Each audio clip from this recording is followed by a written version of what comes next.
ninth. Kyle just swapping the spot.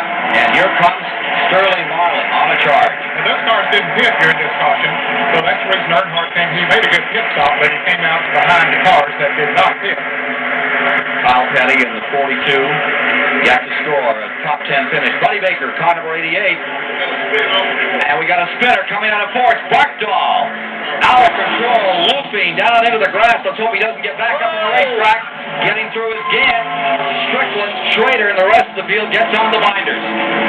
Robbie Gordon scrapes down the wall there. Ooh, that could have been a nasty moment. Barkdoll's screen blew out, or half his screen blew out. He looked like he was headed onto his roof. You could see the car lift a couple of feet. And one thing that perhaps helped to keep him from getting on his roof, maybe we can see those little strips on top of the roof. You see those little rises right on each side of the car on the top of it? Those were put on there to help to press the car down if it gets into a spin. Yeah, these cars before with that big ride height, big ground clearance, once they turn sideways, they turn into a wing. And we saw some pretty disastrous things a few years back. Well, here he is, the yellow car on the inside. He drifts up into another car on the outside, loses control. You can see the windshield fly out, and look how the car gets off the ground, the right side of it. Then it lands back, gets on the grass.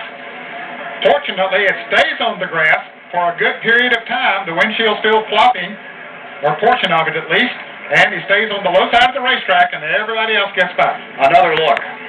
Phil Barkdoll, 53 years old, out of Arizona. Sliding wide there, tapping another car. That was the car of Mickey Gibbs that he brushed with coming off the turn. It gets right up in the air there, but just not enough speed to lift it right off the ground. Remember 4 years ago, the 125-mile qualifiers, Barkdoll upside down the tri-oval, into the wall backwards at 190 miles per hour. That's where your heart in your throat as you saw Harry Gant coming along, no place to go. Under caution, once again, here at Daytona in the 500.